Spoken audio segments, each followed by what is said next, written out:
terakhir, yaitu memahami, mengerti agama. Nah, karena itu Nabi mengatakan fakhtar bidzatiddin taribat yadak.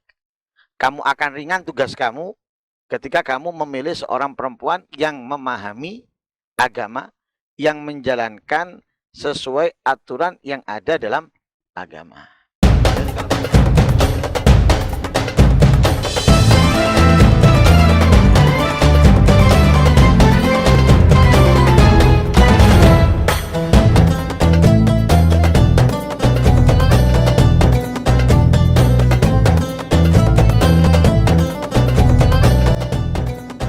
Assalamualaikum warahmatullahi wabarakatuh. Bismillah, alhamdulillah, wassalatu wassalamu ala rasulillah sayyidina wa maulana Muhammad ibni Abdillah wa ala alihi wa sahbihi wasallam.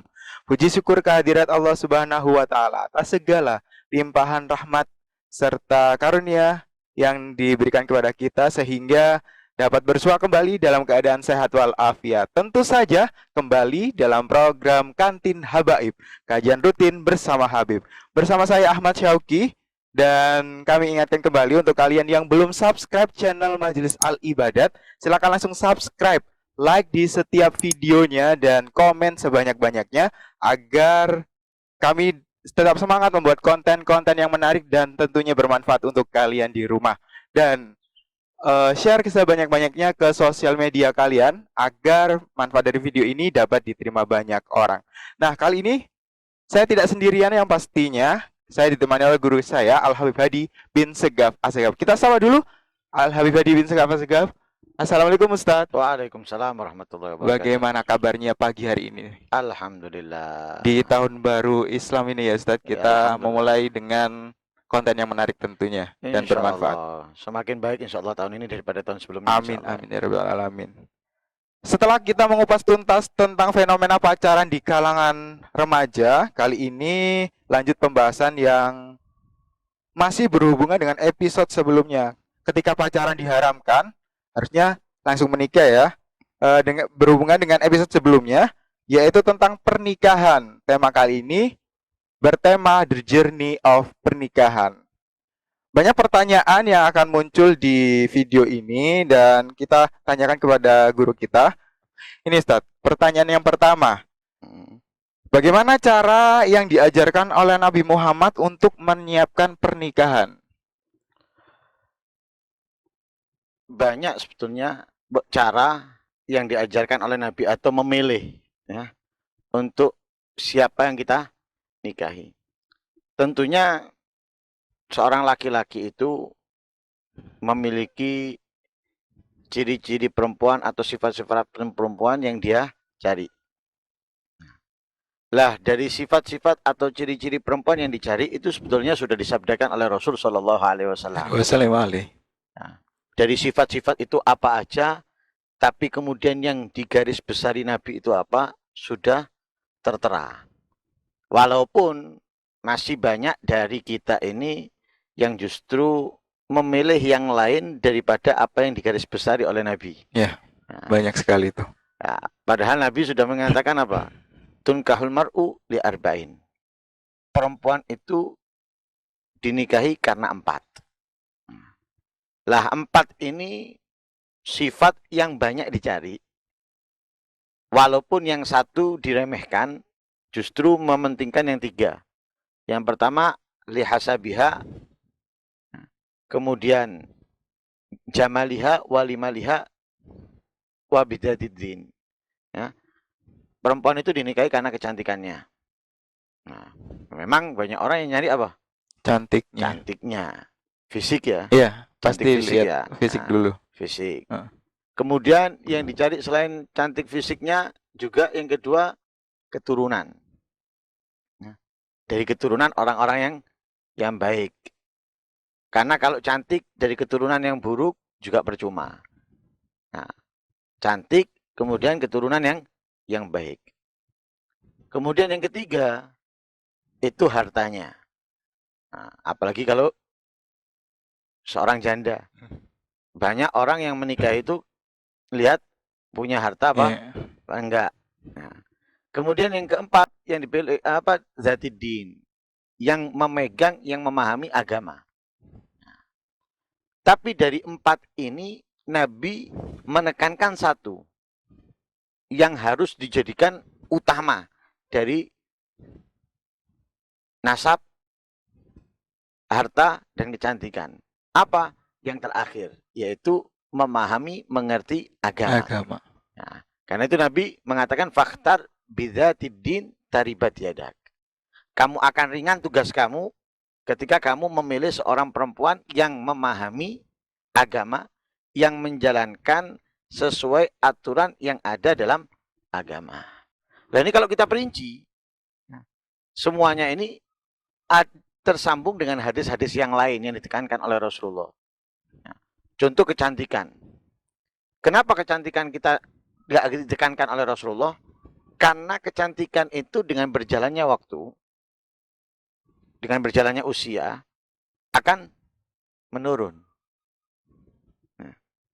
Wajahnya cantik, ya, bagus kulitnya, tapi berjalannya waktu pasti akan berkurang kecantikan itu. Mulai keriput, ya, kemudian mulai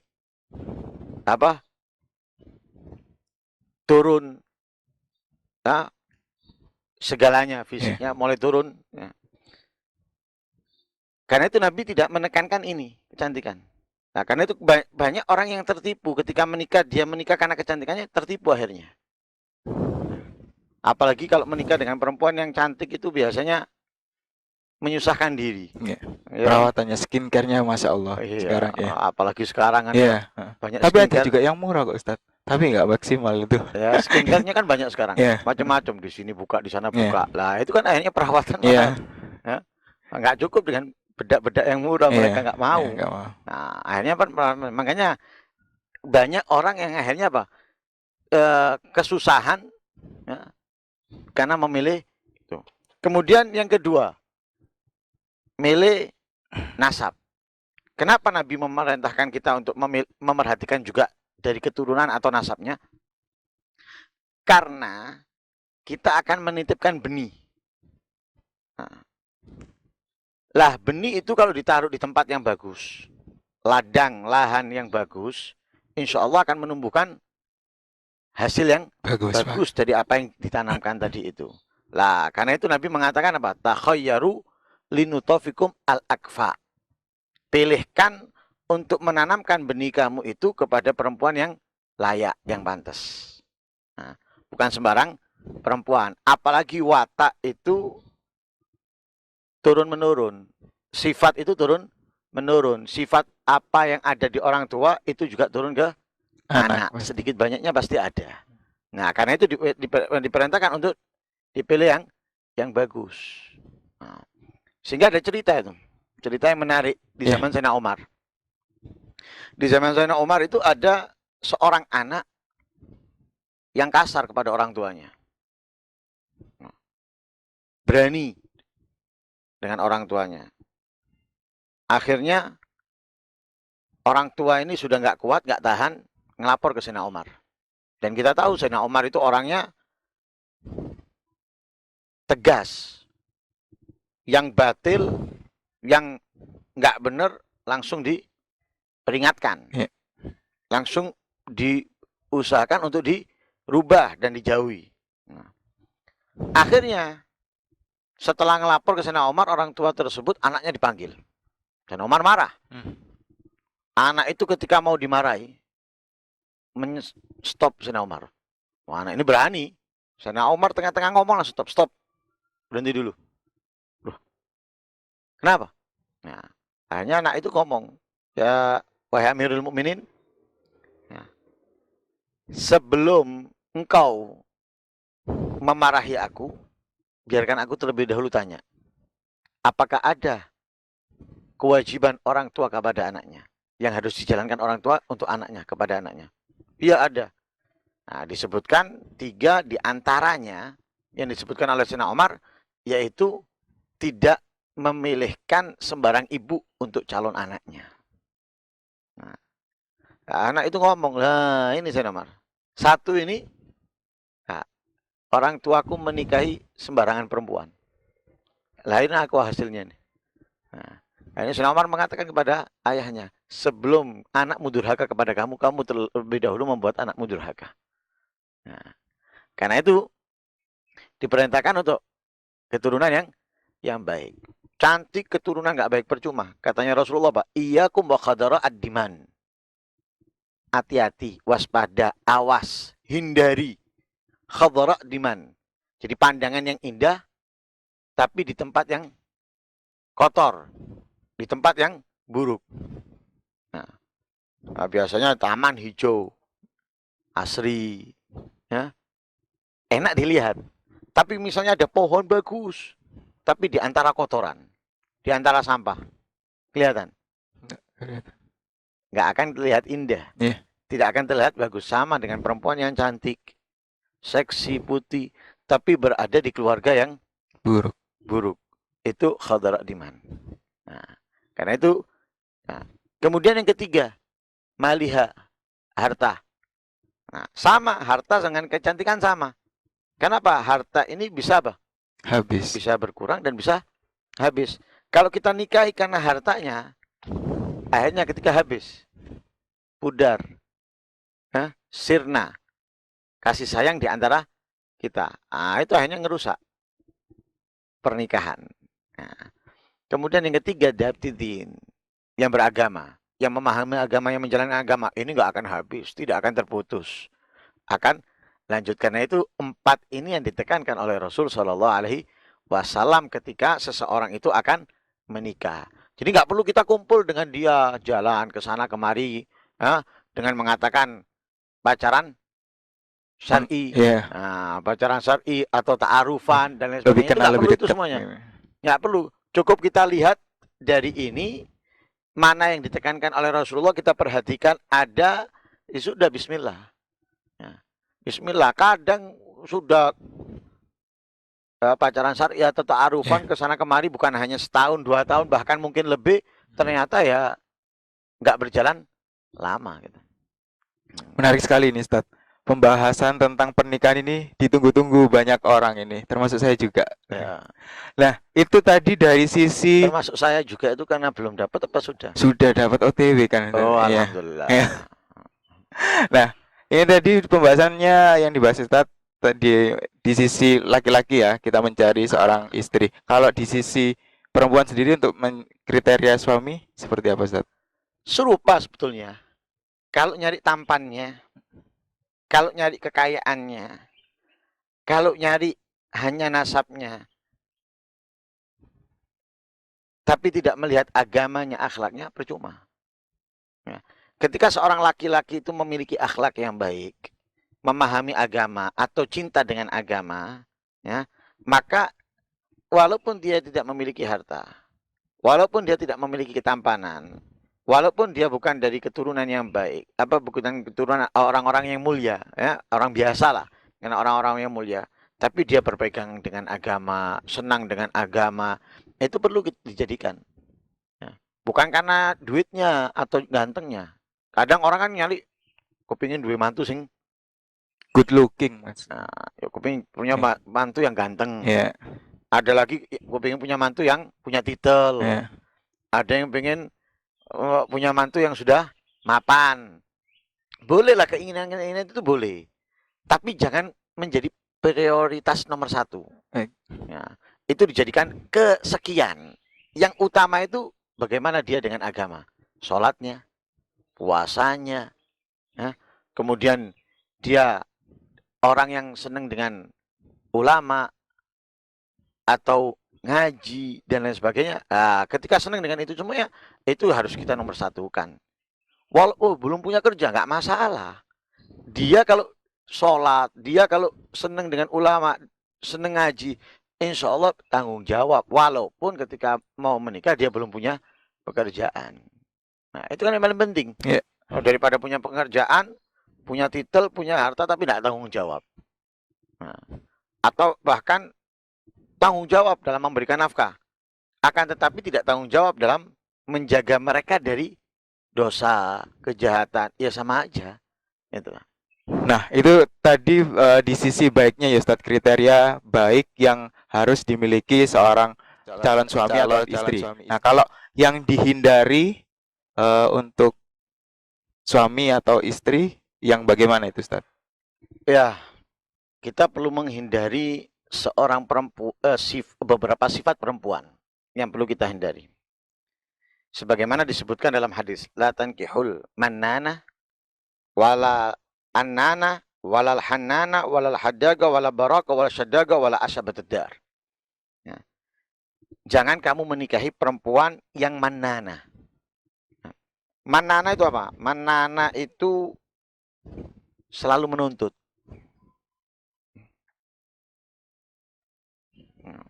Menuntut ini, menuntut itu. Apalagi yang bukan dari kewajiban. Nah, dan itu terjadi sekarang. Di zaman kita ini banyak perempuan yang menuntut suaminya sesuatu yang bukan menjadi kewajibannya. Dan bahkan sudah disabdakan oleh Rasulullah, di akhir zaman itu banyak suami atau ayah yang menjadi bejat karena tuntutan dari anak atau dari keluarga. Ya, dari istri atau dari keluarga. Nah, akhirnya mereka apa? Melakukan kemaksiatan, kejahatan demi memenuhi tuntutan mereka. Nah, apalagi tuntutan mereka itu zaman seperti sekarang ini seperti ancaman. Nah, padahal kalau kita lihat kriteria perempuan-perempuan yang zaman dulu itu, kalau suaminya mau kerja itu ditunggu di depan pintu, di pintu, dibukakan pintunya sambil berpesan kepada suaminya, wahai suamiku, ya, jika kamu bisa memberikan makanan kepadaku yang halal, ya, kami sangat senang. Tapi kalau nggak bisa, kami siap lapar. Nah, jadi kalau nggak ada yang halal, jangan bawa yang haram. Kami siap lapar. Loh, akhirnya apa? Suami keluar dari rumah untuk mencari pekerjaan itu apa? Tanpa beban. Nah, kalau sekarang kan diancam. Ojo mulih, jangan pulang kalau nggak bawa. Nah, suami berangkat ini sudah cenut-cenut. Nah, akhirnya terjadilah. Mungkin kalau naik motor itu kecelakaan karena nggak fokus, nggak konsentrasi. Karena itu dilarang sama Rasulullah. Jangan menikahi perempuan yang suka ungkat-ungkit. Oh ya. Ya, ungkit-ungkit atau nuntut. Kemudian jangan itu tadi manana ya, manana ungkat-ungkit, yang sering ungkit-ungkit. Saya ini, saya itu, saya itu. Yang kedua yaitu anana.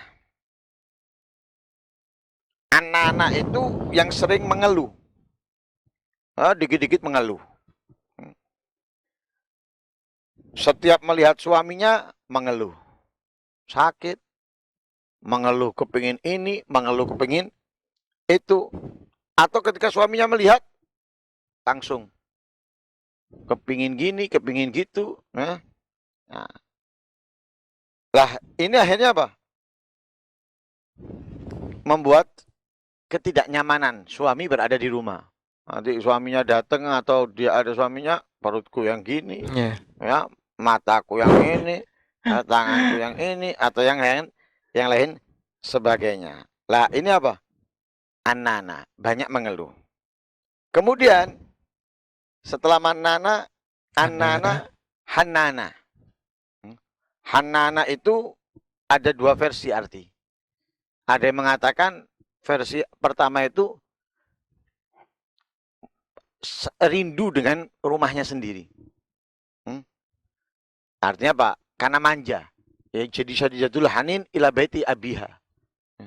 Jadi kepingin mulit tuh, kepingin pulang terus ke rumahnya bapaknya. Artinya secara tidak langsung itu apa? Kepingin suaminya itu ikut dia, bukan dia ikut suami. Ya, banyak kan sekarang ya, dengan syarat-syarat ya. Nah, walaupun kadang nggak diucapkan, tapi akhirnya tinggal di rumahnya istrinya. Nah, atau yang diartikan hanana itu perempuan yang membosankan. Perempuan yang membosankan atau perempuan yang bejat akhlaknya, perilakunya. Itu perempuan yang hanana. Yang keempat, haddagoh. Haddaga ini setiap apa yang dia lihat kepingin dimiliki. Ngelihat temennya gini, ngelihat saudaranya gini, ngelihat ini gini, kepingin dia juga punya, dia juga memiliki, dia juga melakukan. Nah, apalagi perhiasan misalnya. Nah, seperti itu. Lalu barokah. Yang kelima barokah. Barokah itu sibuk dengan memoles wajahnya, mempercantik. Oh, jam-jaman di depan cermin. Nanti kalau gini bingung harus ke apa skincare. Itu yang dia bingungkan. Hanya wajah, body yang disibukkan, bukan melayani suami atau anak dan yang lain sebagainya. Kemudian yang terakhir syadagah. Ya, syadagah ini ya, perempuan yang banyak ngomong. Ngomong tok ya. Nah, ini keliru dan itu sebagaimana kita ketahui banyak ngomong itu bukan hanya untuk perempuan, laki aja banyak ngomong akan banyak salah. Lah apalagi perempuan. Nah, kadang karena perempuan itu kan pakai apa? Perhiasan apa? Enggak, pakai apa? Perasaan. Perasaan. Nah, sedangkan akal nggak dipakai. Nah, kadang akhirnya mengucapkan apa? Ngawur. Kenapa nggak pakai akal? Ya. Nah, akhirnya banyak ngomong, banyak terucap kata-kata yang nggak benar. Itu yang dilarang oleh Rasul Shallallahu Alaihi Wasallam. 6 sifat tersebut yang tidak perlu kita jadikan itu adalah apa namanya? Pilihan untuk calon istri. Ya. Manana, tukang ungkat-ungkit. Hanana yang selalu kepingin apa tinggal di rumah orang tuanya atau pulang ke orang tuanya. Kemudian selalu mengeluh. Hanya sibuk memoles diri. Ya. Banyak ngomong dan kepingin memiliki apa yang dimiliki orang lain. Nah. Setelah kita menemukan satu kriteria calon istri idaman dan suami idaman, pastinya kita melanjutkan ke jenjang pernikahan, Ustadz. Nah, ini banyak bermunculan fenomena-fenomena atau ini sudah memang jadi adat di daerah kita sendiri juga sih, Ustadz nih. Bagaimana menurut kacamata syariat ini, Ustadz, mengenai penentuan tanggal baik atau menghindari hari-hari buruk dalam pernikahan sehingga kerap terjadi pencocokan hari nih, Ustadz. Dalam adat istiadat kita sebelum pernikahan itu gimana, Ustaz? Bulan dan hari tidak ada yang buruk. Ya. Bulan dan hari tidak ada yang buruk. Justru ada hari yang mulia. Bukan berarti ada hari mulia berarti ada hari buruk, enggak. Ya, bukan belum tentu ada yang mulia berarti ada yang buruk. Ya, tidak ada hari buruk, tidak ada bulan yang buruk, tidak ada tahun yang buruk. Ya, semuanya sama, tapi ada yang diberikan oleh Allah di dalam hari itu kemuliaan lebih daripada hari-hari yang lainnya. Nah, seperti hari Senin, hari Kamis, hari Jumat ini memiliki kemuliaan lebih daripada hari-hari lain. Kenapa? Ya karena Senin adalah waktu dilahirkannya Rasulullah. Senin Rasulullah melaksanakan hijrah. Kemudian Senin dan Kamis itu hari dilaporkannya amal perbuatan manusia kepada Allah setiap pekannya. Kemudian Jumat itu adalah hari-hari yang khusus, yang mulia bagi umat Islam, bagi orang-orang yang beriman. Begitu juga bulan, ada bulan haram, Dzulqa'dah, Dzulhijjah, Muharram, dan Rajab, ada bulan Ramadan. Jadi hari atau bulan itu dapat bertambah keistimewaannya, kemuliaannya. Nggak ada hari buruk. Nah, buruknya itu tergantung dari kita. Yeah. Nah, ketika kita melakukan kejahatan di dalamnya, kezaliman, ya, keburukan, lah itu hari buruk.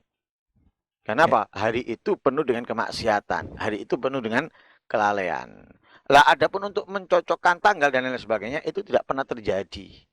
Ya, tidak pernah terjadi. Di zaman dahulu tidak pernah. Hanya sebagian orang. Sebagian orang. Apakah boleh? Boleh aja. Ya, boleh aja. Akan tapi jangan dijadikan keyakinan. Yang masalah itu kalau dijadikan keyakinan. Keyakinan, iya ya betul. Nah, itu masalah. Tapi kalau hanya sekedar untuk hitung-hitungan tapi tidak dijadikan keyakinan, nggak masalah. Tapi kebanyakan dijadikan Keyakinan. keyakinan. Itulah yang jadi masalahnya sekarang. Nah, itu yang menjadi masalah. Padahal dalam haditsul qudsi itu Allah sudah mengatakan ana inda dhanni abdi bi falyadhunna bi masya. Terjadinya sesuatu itu tergantung prasangka hambaku kepadaku. Ya. Nah, ketika dia meyakini hal tersebut, berarti dia ingin itu terjadi. Tapi kalau dia nggak meyakini, nah, dia hanya kepingin tahu saja, nggak masalah. Nah, seperti USG, kita nggak perlu yakin. Kenapa tidak ada yang mengetahui apa yang ada di dalam rahim itu kecuali Allah. Wa ma ya'lamu ma fil arham illallah. Tidak ada yang mengetahui apa yang ada di dalam rahim kecuali Allah. Alat hanya memprediksi. Nah, seperti BMKG hanya memprediksi cuaca. Nah, tapi bukan memastikan bahwa itu akan turun hujan. Karena itu apa? Perkiraan cuaca. Perkiraan. Mereka sudah menyatakan perkiraan, kok kita meyakini. Nah, ini salah. Sama dengan USG. Para dokter tidak menyatakan pasti laki. Kelihatannya. Namanya kelihatan itu apa? Perkiraan. Pasti, ya. Mereka tidak bisa memastikan kelihatannya ini laki. Kelihatannya mereka nggak ngomong ini laki. Enggak. Kelihatannya laki dengan tanda-tanda yang dimiliki. Begitu juga hitung-hitungan. Nggak masalah. Tapi kalau dijadikan keyakinan itu yang menjadi masalah. Nah, itu yang menjadikan masalah. Nah, bahkan ada yang mencocokkan bukan hanya tanggal wetonnya, tapi juga dengan nama. Oh, ini nggak cocok dengan namanya ini, harus ganti nama. Ada itu terjadi. Nah, tapi subhanallah, setelah ganti nama, pernikahannya nggak sampai 1 bulan. Nah, itu terjadi di orang terdekat kita. Namanya diganti sebelum pernikahan, ternyata nggak sampai 1 bulan selesai. Kan itu tadi dijadikan keyakinan. Nah, ya, itu yang menjadi masalah. Apakah wajar jika pernikahan kita rayakan dengan berlebihan? Jadi harus keluar uang banyak, bahkan sampai berhutang. Itu bagaimana? Sebetulnya gini ya, pernikahan itu tujuannya apa? Pernikahan itu memiliki tujuan. Ya. Tujuannya pernikahan itu adalah menjaga diri. Ya, menjaga diri dari kemaksiatan, baik dari pihak mempelai laki atau mempelai perempuan. Nah, ya kan? Menjaga diri. Kemudian juga untuk apa? Meringankan beban. Yang laki meringankan bebannya si perempuan, perempuan meringankan bebannya si laki. Yang laki meringankan bebannya perempuan dengan mencari nafkah, keluar rumah untuk memenuhi kebutuhan hidup mereka. Yang perempuan meringankan bebannya yang laki, ngurus rumah, merapikan rumah, nyapu, ngepel. Ya. Itu tujuannya menikah. Kemudian tujuannya menikah selain dua ini, memiliki keturunan. Nah, dan yang lain sebagainya daripada tujuan-tujuan yang ada. Lah, ketika tujuannya ini, kenapa harus? Ya, kenapa harus? Bahkan terkadang dari orang-orang yang mampu, yang kaya itu menjadi seperti kewajiban. Dengan megah, dengan mewah, menghabiskan dengan banyak harta. Sedangkan tujuan-tujuan nikah hampir tidak ada. Nah, tujuan-tujuan nikah hampir tidak ada. Saling membantu. Mereka enggak. Yang laki kerja, yang perempuan kerja. Yeah. Yang ngurus rumahnya siapa? Bibi. Akhirnya apa? Sewa. Bibi sewa. Apa? Asisten rumah tangga. Nah, nanti kalau sudah punya anak, diomongkan lagi. Nah, seperti itu. Nah, tujuannya nikah sudah yang pertama nggak ada. Yang kedua, akhirnya apa? Untuk menjaga diri. Gimana? Nah, di saat suami pulang, istri belum pulang biasanya. Belum pulang. Atau di saat istri ada di rumah, suami akhirnya nggak ketemu. Apalagi kalau sama-sama bekerja, sama-sama capek. Akhirnya apa? Kesulitan untuk menjaga diri. Nah, terkadang dari situlah akhirnya terjadi sesuatu yang tidak diinginkan. Nah, tapi kalau suami istri itu selalu ada di rumah, suami datang. Ada yang apa? Menyenangkannya. Dengan membuatkan minuman atau memberikan makanan, memijatkan. Kenapa? Istrinya nggak capek. Nggak capek, sehingga bisa memberikan pelayanan kepada suami. Kemudian, ketika memiliki anak, anaknya dibantu oleh orang tuanya sendiri. Nah, tentu bantuan orang tua itu lebih apa? Lebih baik. Lebih bagus, lebih baik daripada bantuan apa? Asisten rumah tangga. Kenapa? Bukan anaknya, dia hanya dibayar. Walaupun misalnya gajinya besar, tapi tetap bantuan orang tua, kasih sayang orang tua tidak akan bisa digantikan oleh untuk seorang anak. Nah, dengan megah mewah, akhirnya apa? Tujuan nikah itu hilang. Sedangkan kalau kita lihat bagaimana Nabi SAW pernikahannya sederhana. Putrinya Nabi Sayyidatina Aisyah, Sayyidatina Fatimah, putri tercinta, sederhana. Dan para aulia, para salafus soleh menikahkan putra putrinya dengan sederhana. Kemudian bila perlu, kalau memang mau wah, oke wah. Tapi perayaannya itu sekiranya mengandung berkah untuk mempelai. Apa? Khatmil Quran datangkan, atau Maulid Nabi atau pengajian, itu nggak masalah. Tapi kalau hanya makanan yang diwahkan, tempat yang diwahkan, isinya nyanyi, ya, joget, nggak mengandung berkah dalam pernikahan itu. Yang akhirnya apa? Itu nggak memberikan keberkahan dalam rumah tangga. Nah, karena itu perlu perayaan yang wah itu kalau bisa mengundang berkah. Datangkan para ulama, datangkan para kiai, datangkan para ustadz untuk mendoakan anaknya yang menikah misalnya. Ngasih nasihat walaupun cuma 10 menit bagaimana supaya anaknya itu mendengarkan nasihat, bisa menjalankan sesuai apa yang didengarkan, itu lebih bagus daripada yang ada. Jadi wah nggak ngandung berkah ya percuma ya Ustaz. Percuma. Kantin Habaib akan kembali dengan episode-episode yang menarik tentunya. Dan sebelum ditutup, mari kita dengarkan kesimpulan dari beliau Al-Habibadi bin Segaf Asegaf. Ya, kesimpulannya adalah pernikahan bisa berjalan baik, bagus, menjadi samawa, sakinah, mawaddah, warahmah, bila semuanya itu dilandasi dengan niatnya yang bagus, niat-niat yang baik, dengan mencari pasangan, baik bagi laki ataupun perempuan, pasangan yang diidamkan sesuai apa yang diajarkan oleh Rasul Shallallahu Alaihi Wasallam. Hindari segala sesuatu daripada pernikahan ini yang mengandung kemurkaan Allah Subhanahu Wa Taala, yang itu semuanya akan menghilangkan keberkahan dan penuhnya kasih sayang di dalam membina rumah tangga. Mudah-mudahan ini semuanya bermanfaat buat kita semuanya. Amin. Allahumma amin.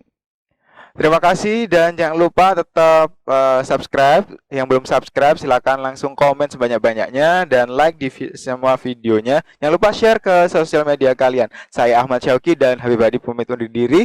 Assalamualaikum warahmatullahi wabarakatuh.